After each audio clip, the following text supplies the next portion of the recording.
¿Quién ha colgado esto en mi salón? La voz de Julián sonó rota, entre enfado y algo que yo conocía bien, miedo. Desde la puerta vi cómo se quedaba clavado frente al cuadro enorme que ocupaba media pared del salón. Lo señalaba como si fuera una acusación. Lucía, su novia, dio un paso atrás, incómoda. Tragué saliva y dije despacio: «Tú me hiciste invisible, hijo, así que te traje un recuerdo imposible de ignorar». Pero unas semanas antes nada hacía pensar que llegaríamos a ese punto. Me llamo Antonio Salvatierra, tengo 69 años y vivo en un barrio tranquilo de Toledo. Toda la vida he sido carpintero, mesas, ventanas, puertas. Trabajo sencillo, honrado. Mis manos cuentan la historia mejor que yo, a base de cicatrices. Mi hijo Julián estudió en Madrid, se hizo arquitecto y gana más de 4.000 euros al mes. Vive cerca de la Castellana, en un piso donde todo brilla y nada huele a pasado. Desde hace años intenta pulir sus orígenes. Traducido: esconder de dónde viene y a quién viene. Aunque no siempre fue así. En su antigua habitación aún conservo una caja de cartón.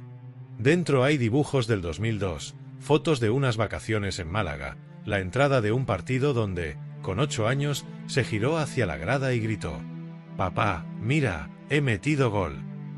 Esos trozos de papel eran mi casa, más que cualquier pared que yo hubiera levantado. El golpe llegó un sábado. Me invitó a la inauguración de un edificio diseñado por él. Mucho traje caro, copas finas, palabras vacías. Yo fui con mi camisa azul de siempre y las manos ásperas que nunca se esconden. Uno de sus socios me preguntó: «¿Y usted quién es? ¿Un proveedor?». Abrí la boca para responder, pero Julián se adelantó. «Es, bueno, un familiar lejano. No tiene que ver con el proyecto. Un familiar lejano». Noté cómo se me aflojaba el pecho por dentro. Algunos sonrieron con educación. Yo miré mi copa, vacía, y fingí beber. No dije nada. No hacía falta. El silencio también deja cicatriz. Esa noche, al volver a casa, abrí la caja de su infancia. Entre papeles arrugados encontré una foto de 2005, él y yo pintando la fachada de nuestra casa, los dos manchados hasta las orejas, riendo como si el mundo fuese pequeño y manejable. Por detrás, con su letra de niño: «Papá y yo arreglamos el mundo». Leí esa frase varias veces. Algo se quebró y algo se encendió. No quería gritarle ni dar pena. No construí mi vida para acabar mendigando respeto. Quería que viera lo que había borrado. Quería que recordara quién era su padre y quién fue él antes de avergonzarse. En el taller tenía un lienzo grande, olvidado en un rincón. Saqué las pinturas al óleo, limpié los pinceles con calma, abrí la ventana. Toledo olía a noche y a pan reciente. No pinté la foto tal cual. Pinté la verdad, el niño que me miraba con admiración, el hombre que ahora baja los ojos cuando dice mi nombre, la vergüenza que mostró delante de todos. Cada pincelada era un año compartido. Cada sombra, una humillación tragada. Cada luz, la pequeña esperanza de que aún quedara algo entre nosotros. Una noche, mientras repasaba los ojos del niño en el cuadro, llamaron al taller. «Papá, soy yo. Ábreme». Me temblaron un poco los dedos, no lo esperaba. Entró con su abrigo caro, las ojeras profundas y el gesto cansado. «Solo pasaba por aquí», murmuró. «Quería saber si estabas bien». Su mirada fue directa a la tela cubierta con una sábana. «¿Qué es eso?». «Nada terminado aún». «¿Puedo verlo?». «Todavía no». No insistió. Ya en la puerta, soltó casi en susurro: «Lucía y yo, no estamos muy bien». Se fue. Yo volví al cuadro y añadí una puerta entreabierta. La mía. Y la suya. Pocos días después me llamó para decir que estaría en Valencia 3 jornadas por trabajo. Aún conservaba la copia de sus llaves, regalo suyo de 2016, cuando todavía presumía de que su padre el carpintero iba a verlo a Madrid. Fui a su piso. Todo estaba en orden, elegante, Frío. Ni una foto nuestra. Ni un marco con polvo. Solo superficies impecables. Entonces lo tuve claro, mi cuadro no se quedaría escondido en mi taller. Descolgué un lienzo abstracto carísimo que no contaba nada y colgué el mío. En el centro, Julián niño con su camiseta roja. Detrás, yo, con las manos manchadas de pintura. Arriba, en letras suaves, la frase de la foto. Papá y yo arreglamos el mundo. Al fondo, un Julián adulto dándome la espalda, el camino partiéndose en dos. Firmé con una sola palabra. Padre. Salí de allí en silencio. El resto ya lo sabes. Cuando abrió la puerta y vio el cuadro, el arquitecto elegante desapareció. Solo quedó el hijo. Y el miedo a perder, de verdad, al hombre que le enseñó a sostener un pincel y una vida. Nunca olvidaré la mañana siguiente. Me desperté antes de que amaneciera, como cuando trabajaba en el taller a pleno rendimiento. Preparé café, abrí la ventana y dejé que el frío de Toledo me despejara las ideas. Sabía que Julián no tardaría en llamarme, pero no lo hizo. Pasaron horas, luego un día entero. Silencio. Ese silencio que uno aprende a reconocer, el del hijo que no sabe cómo enfrentar su propia culpa. El domingo, mientras lijaba una tabla vieja, escuché pasos en el patio. Julián entró sin levantar la vista, como si temiera que yo le leyera la vergüenza en los ojos. «Papá», murmuró. «Necesito entender por qué lo hiciste. Dejé la lija a un lado. Porque tú olvidaste quién eras, hijo. Y cuando un hombre se olvida de eso, se pierde de verdad». Se sentó en el banco junto a la puerta, el mismo donde de niño se ataba los cordones antes de ir al colegio. Tenía las manos tensas, las movía como si aún buscara el lenguaje adecuado. Cuando vi el cuadro, dijo, sentí como si me hubieras abierto un hueco en el pecho. No sabía si enfadarme contigo o conmigo mismo. Respiró hondo. Lucía no lo entiende. Dice que es exagerado, que es solo arte. No es arte, respondí. Es memoria. La palabra se quedó entre nosotros, pesada, necesaria. Julián se inclinó hacia adelante. No sé en qué momento empecé a avergonzarme. Quizá cuando entré en el estudio de arquitectura, quizá antes. Pero lo hice. Y lo siento más de lo que puedo decir. No le toqué. No lo abracé. A veces la cercanía apresurada estropea las verdades que por fin se están diciendo. Hijo, susurré, el respeto no se hereda. Se construye. Como una casa. Y tú dejaste la tuya a medias. No apartó la mirada. Por primera vez en años, no huyó. Quiero arreglarlo, dijo. Necesito volver a entrar en tu vida sin sentir que finjo. Le señalé el cuadro apoyado en la pared, aún envuelto para protegerlo del polvo. Entonces empieza por entender lo que ves ahí. No es un reproche. Es un camino. El nuestro. Julián se levantó despacio, recorrió el taller con los dedos rozando las herramientas, como si buscara reconocerse en ellas. ¿Puedo ayudarte con algo?, preguntó. Sí, respondí. Hoy toca imprimir esta tabla. No tiene prisa, pero tampoco merece seguir esperando. Él cogió la brocha. Yo acerqué el bote. Y, en silencio, comenzamos a trabajar. No hablamos más ese día. No hacía falta. El sonido suave de la madera, aceptando la primera capa, dijo lo que ninguno de los dos encontraba palabras para explicar. Cuando se marchó, ya caía la tarde. Me dio las gracias casi en un susurro. Y yo me quedé en la puerta, viendo cómo su silueta se alejaba despacio, sin ese paso arrogante que antes le sobraba. Algo estaba cambiando. Muy despacio, pero con verdad. Y supe que aquella grieta que abrió el cuadro no era el final. Era, por fin, el comienzo de algo nuevo. Durante los días siguientes Julián no llamó, pero tampoco desapareció del todo. Cada mañana encontraba una señal pequeña, un mensaje sin adornos, un cómo va la madera hoy o un paso mañana si estás en el taller. Yo respondía con frases breves, no por frialdad, sino porque a cierta edad uno aprende que las reconciliaciones necesitan aire, no ansia. El jueves por la tarde vino sin avisar. Llevaba una bolsa con 2 bocadillos envueltos en papel. He pensado que quizá, dijo, como si pidiera permiso para existir.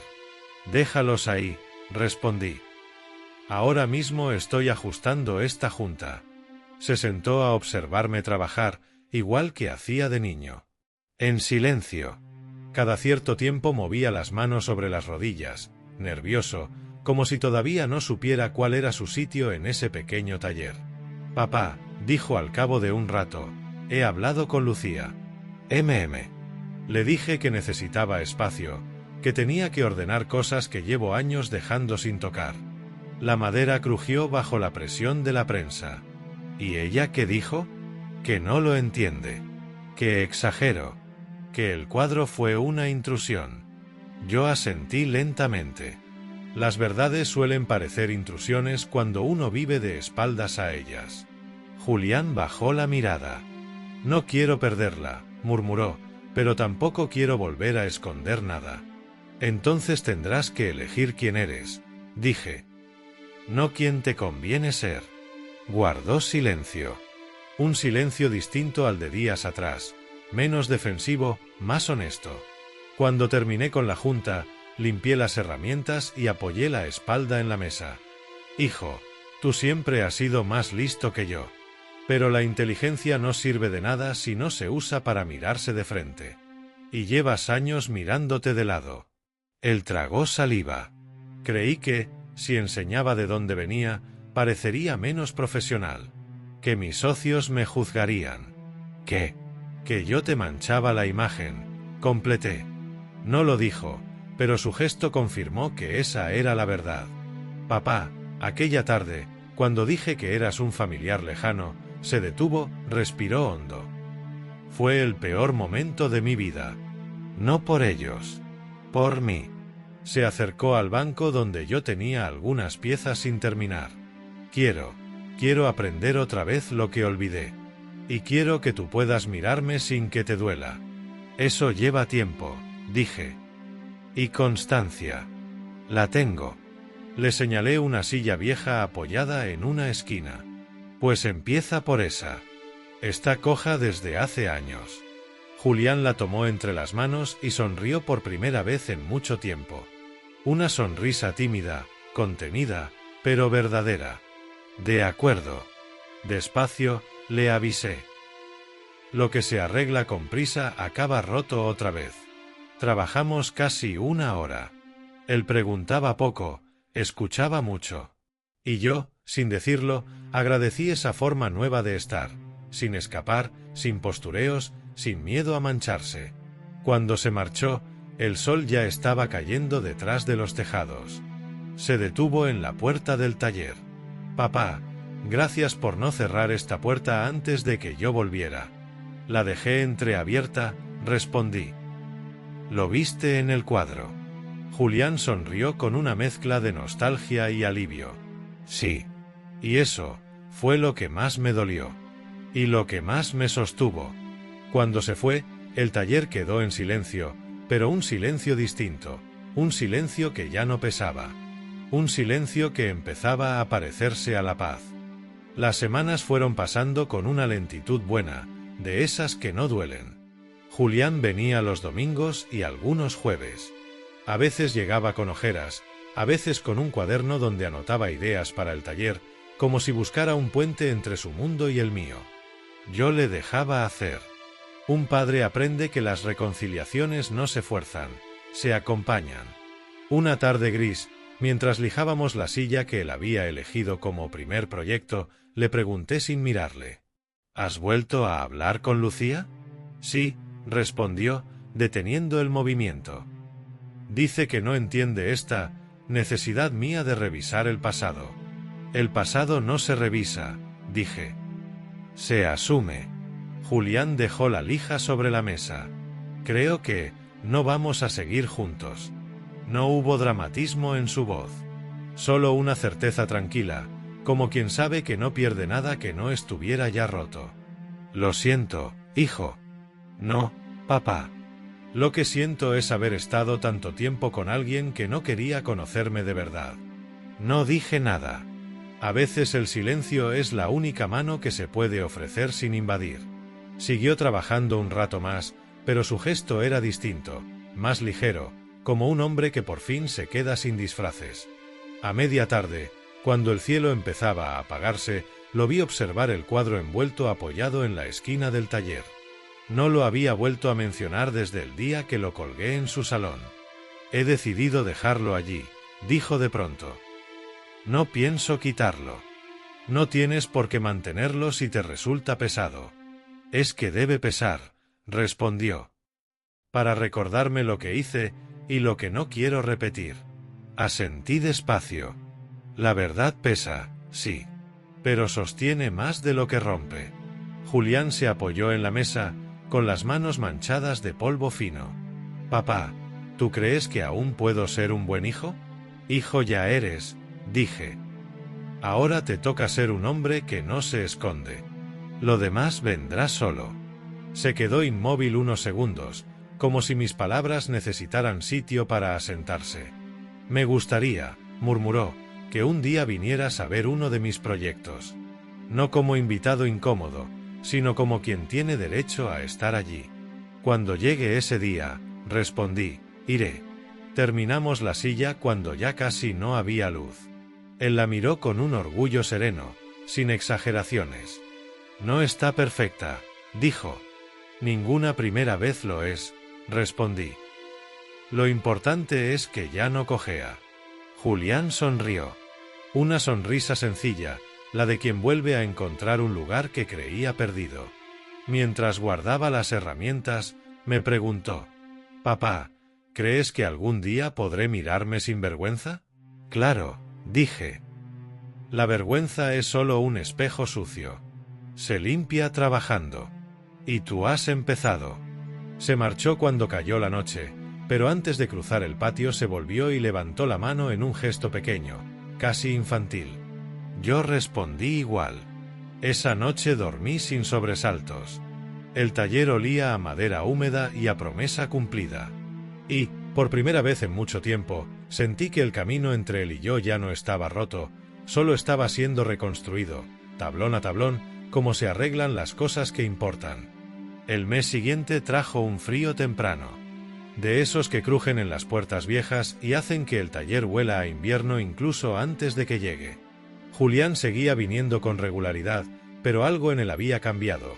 Ya no traía prisa, ni teléfono en la mano, ni excusas preparadas. Llegaba, se quitaba el abrigo, respiraba hondo y trabajaba. Un sábado por la mañana apareció con una carpeta bajo el brazo. «Quiero enseñarte algo», dijo, intentando sonar casual. La abrió sobre la mesa, planos. No de rascacielos, ni de bloques modernos con nombres en inglés. Eran planos sencillos, una biblioteca pequeña en un pueblo cerca de Cuenca. Fachada de ladrillo visto, ventanas amplias, una sala para talleres infantiles. «Me han propuesto dirigir el proyecto», explicó. «Y, bueno, he pensado que quizá podríamos hacer algunas cosas juntos. Las bancadas, las mesas, algo de carpintería real». Levanté la vista despacio. «¿Conmigo?» «Sí, papá. Si quieres». No respondí de inmediato. No por duda, sino porque la emoción hay que medirla, como la madera. Si la fuerzas, se astilla. «Cuando tengas el permiso definitivo», dije, «lo hablamos». Sonrió. Una sonrisa limpia, sin necesidad de demostrar nada. Pasamos la mañana revisando medidas, comentando detalles. Y mientras él hablaba, noté que su voz había cambiado. Ya no sonaba preocupado por impresionar a nadie. Hablaba como un hombre que por fin se permite construir algo que le representa. A mitad de la tarde, mientras tomábamos un café en el patio, dijo sin mirar al cielo ni a la taza: «Papá, he vuelto a mi salón cada noche. Y cada noche me quedo quieto frente al cuadro. No para castigarte ni para castigarme, sino porque, por primera vez, veo a ese niño sin vergüenza. Y me pregunto cuándo empecé a ocultarlo. El respeto no se esconde, hijo, respondí. Se vive. Asintió lentamente. He pedido disculpas a mi equipo. Les dije que aquel día te negué por miedo a quedar mal. Uno de ellos me respondió: la gente que vale no esconde sus raíces. Rió con un pudor nuevo. Creo que necesitaba oírlo. Se hizo un silencio tranquilo. Ese silencio que ya no duele, que acompaña. Antes de irse, Julián se detuvo en la puerta del taller y apoyó la mano en el marco, como si tocara una parte de su infancia. Papá, gracias por no rendirte conmigo. Sé que no era fácil. Hijo, dije, uno solo se rinde cuando deja de amar. Y yo nunca he sabido hacer eso. Él bajó la cabeza un segundo, respiró hondo y dijo: quiero que vengas mañana a mi piso. Quiero enseñarte algo. No pregunté qué era. A su edad, un padre aprende a respetar los pasos de un hijo que vuelve. Esa noche, en mi casa, dejé la ventana abierta para que entrara el olor a tierra fría. Preparé una infusión, apagué las luces y me quedé escuchando la ciudad en silencio. Sentí, por primera vez en muchos años, que ya no caminábamos en direcciones opuestas. Que el camino roto del cuadro empezaba a unirse de nuevo. Y que el amanecer del día siguiente traería una verdad nueva, ligera, como una tabla recién cepillada. Al día siguiente fui a su piso. Caminé despacio desde la parada del autobús, no por cansancio, sino porque quería llegar con la calma que merece todo lo que está a punto de recomponerse. Cuando Julián abrió la puerta, no llevaba prisa en los ojos. Me hizo un gesto para pasar y, por primera vez, su casa no me pareció un escaparate, sino un lugar que estaba empezando a respirar. El cuadro seguía allí, ocupando la pared principal del salón. No lo había movido ni un centímetro. Lo miré de reojo, sin detenerme demasiado. No quería que pareciera un examen. He estado pensando, dijo él, guiándome hacia la mesa del comedor. Quiero enseñarte algo que hice anoche. Sobre la mesa había una carpeta marrón, de las que usan los arquitectos para entregas serias. Me pidió que la abriera. Dentro encontré un documento, una carta impresa, firmada por él. La primera frase me dejó quieto. Declaración personal. Este es mi padre, Antonio Salvatierra. Y esta es la historia que nunca debí esconder. Tragué saliva. Leí despacio. Era una explicación sincera dirigida a su estudio, a sus socios, incluso a sí mismo. Contaba de dónde venía, lo que había aprendido en el taller, cómo la madera le había enseñado más sobre estructuras que cualquier universidad. Y confesaba, sin ornamentos ni dramatismos, la vergüenza que le había guiado durante años. No tienes que justificarte ante nadie, hijo, dije al terminar. No es para justificarme, respondió. Es para dejar de mentir. Me he cansado de vivir como si hubiese nacido en una revista. Quiero que se sepa quién soy. Me quedé mirándolo con una serenidad que no sabía que aún tenía. ¿Y quién eres, Julián? Soy tu hijo, dijo. Y eso ya no pienso esconderlo más. Se sentó frente a mí. La mañana entraba por la ventana y dibujaba una luz clara sobre la mesa, como si quisiera escuchar también. Papá, hay otra cosa, dijo. Lucía y yo hemos terminado definitivamente. Ayer vino a recoger sus cosas y se marchó sin mirar el cuadro. Creo que no podía soportarlo. Lo siento. No, negó con un gesto suave. Es lo mejor. Me he pasado años viviendo de cara a lo que otros esperaban. Y ayer, por primera vez, decidí vivir de cara a mí. Se hizo un silencio, pero era un silencio bueno. Yo lo miré y vi al niño del cuadro, pero también al hombre que estaba aprendiendo a levantarse sin esconder la raíz. Quiero pedirte algo más, dijo él. Me gustaría que hiciéramos juntos la mesa principal de la biblioteca. Una sola pieza grande, de roble. Que tenga historia. Que tenga nuestras manos. Me salió una sonrisa lenta. El roble exige paciencia, hijo. La tengo, respondió. Y si no, la aprenderé. Nos acercamos al cuadro. Julián lo tocó con la yema de los dedos, como si le costara todavía creerse que ese niño era él. ¿Sabes?, dijo en voz baja. Cada vez que lo miro, siento que el camino del fondo ya no está roto del todo. Lo iremos reparando, respondí. Igual que cualquier mesa que ha vivido mucho. Julián asintió. Y en ese gesto sencillo, silencioso, supe que por fin caminábamos juntos. El sol entraba en el salón con una claridad tibia, anunciando un día nuevo. Un día sin vergüenza, sin disfraces, sin puertas cerradas. Un día que olía a madera recién empezada.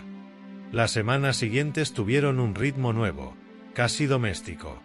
Julián venía cada 2 o 3 días, no siempre para trabajar. A veces solo se sentaba en el patio con un café, mirando cómo la luz de la tarde cambiaba de color sobre las herramientas. Yo no le preguntaba nada. A los hijos, cuando vuelven sin armaduras, hay que dejarles espacio para volver a aprender a estar. Un jueves llegó con una tabla de roble apoyada en el hombro. He pensado que podríamos empezar la mesa, dijo. No quiero esperar más. La colocamos sobre los borriquetes. Pasé la mano por la veta y asentí. Era buena madera, de corte sereno, sin nudos rebeldes. Él me observaba como si estuviera viendo un ritual antiguo. Papá, dijo mientras sacaba las herramientas, he estado pensando mucho en la frase del cuadro. La de papá y yo arreglamos el mundo. Sí. Se quedó en silencio unos segundos. Creo que me pasé media vida intentando arreglar un mundo que no era el mío. Uno que me exigía ser otro. Y al final, lo único que hice fue alejarme de quien sí me sostenía. No respondí. A veces el silencio es la madera donde mejor encajan las palabras. Trabajamos toda la tarde. Él cepillaba, yo nivelaba. Poco a poco la pieza fue tomando forma, sólida, ancha, con esa presencia tranquila que solo tiene el roble bien tratado. En un momento dado, Julián se detuvo y me miró con una expresión que reconocí al instante, la de alguien que está a punto de decir una verdad que lleva meses madurando. Papá, ¿tú crees que aún puedo ser un buen hombre? Le sostuve la mirada. No conozco otro camino para ser lo que este, volver a la raíz, pedir perdón cuando toque, trabajar con las manos y con el alma. Lo demás son adornos. Julián respiró hondo, como si esas palabras le encajaran en el pecho. Entonces seguiré por aquí, dijo. Porque por primera vez, no tengo miedo. Al caer la tarde, sacamos la mesa al patio para que la luz suave revelara sus imperfecciones. Julián pasó la mano por la superficie, ya no temblaba. ¿Sabes, papá? Antes pensaba que la vergüenza era una condena. Ahora veo que es solo un aviso. Te dice que te has alejado demasiado de quien eres. Y si escuchas ese aviso, añadí, siempre puedes volver. Cerramos el taller mientras el cielo se encendía de un naranja tranquilo. Julián se quedó un momento mirando la puerta. De pequeño me daba miedo que se cerrara, dijo. Pensaba que, si la encontraba con llave, significaba que te habías cansado de mí. Sonreí despacio. No construí mi vida para cerrar puertas, hijo. Las hago para que duren. Nos despedimos sin prisas. Julián se marchó caminando, sin darse cuenta de que lo seguí con la mirada hasta que dobló la esquina. Su paso ya no era el del hombre que se esconde. Era el de alguien que empieza a reconocerse. Entré en casa y dejé el abrigo sobre la silla recién arreglada. El silencio era cálido, como una manta fina. Preparé té, abrí la ventana y dejé que entrara el aire fresco de la noche. Y pensé, con una paz que hacía años no sentía, que aquel camino que pinté en el cuadro ya no estaba roto. Solo esperaba la luz adecuada para mostrarse entero. La mesa de roble estuvo lista a finales de noviembre. La dejamos reposar unos días en el taller, como se deja reposar una verdad antes de pronunciarla del todo. Julián venía cada tarde a mirarla, no para corregirla, sino para acostumbrarse a la idea de que algo hecho con nuestras manos pudiera sostener el peso de otras vidas. Un sábado por la mañana, mientras revisaba unas bisagras viejas, entró sin llamar. Traía un cuaderno bajo el brazo y un gesto tranquilo, casi nuevo en él. «Papá», dijo, «quiero que veas cómo va a quedar la biblioteca». Abrió el cuaderno sobre la mesa pequeña del taller. Había dibujos a lápiz, bocetos de luz, anotaciones en los márgenes. Nada de brillos excesivos ni líneas arrogantes. Era un proyecto sencillo, humano. «He colocado la mesa aquí», señaló un punto central, «para que quien entre tenga un lugar donde apoyar los libros, o los codos, o la vida entera si hace falta». Asentí. «Es un buen sitio. La madera siempre se entiende con la gente que busca refugio». Julián sonrió apenas, con esa modestia nueva que había ido aprendiendo a base de sinceridad. «Ayer presenté el diseño al ayuntamiento. Les gustó. Y mencioné que la mesa la había construido contigo. No supe qué decir. A veces la alegría no necesita palabras, solo un respiro más hondo. Papá», añadió, «me he dado cuenta de que uno no puede construir edificios si tiene derrumbada su propia casa. Y, bueno, supongo que contigo estoy levantando de nuevo los cimientos». Volvimos a trabajar un rato juntos, ajustando un pequeño estante, afinando una moldura. Nada urgente. Nada tenso. Era simplemente la vida ordenándose. Al caer la tarde, Julián se puso de pie, frotándose las manos como hacía de niño cuando quería decir algo difícil. «He decidido dejar el cuadro en el salón para siempre. No como castigo, como brújula». Me acerqué a la puerta del taller y miré el horizonte rojizo que se abría detrás de los tejados. «Las brújulas no imponen caminos», dije. «Solo recuerdan hacia donde no conviene perderse». Él se quedó a mi lado. «Papá, gracias por no dejarme perder del todo. Los padres solo acompañan», respondí. «Caminar, camina cada uno». Se hizo un silencio largo, pero liviano. En la calle empezaban a encenderse las primeras luces y la ciudad parecía más pequeña, más amable. Cuando Julián se marchó, dejó la puerta entreabierta. Lo noté al cerrar el taller y no la empujé del todo.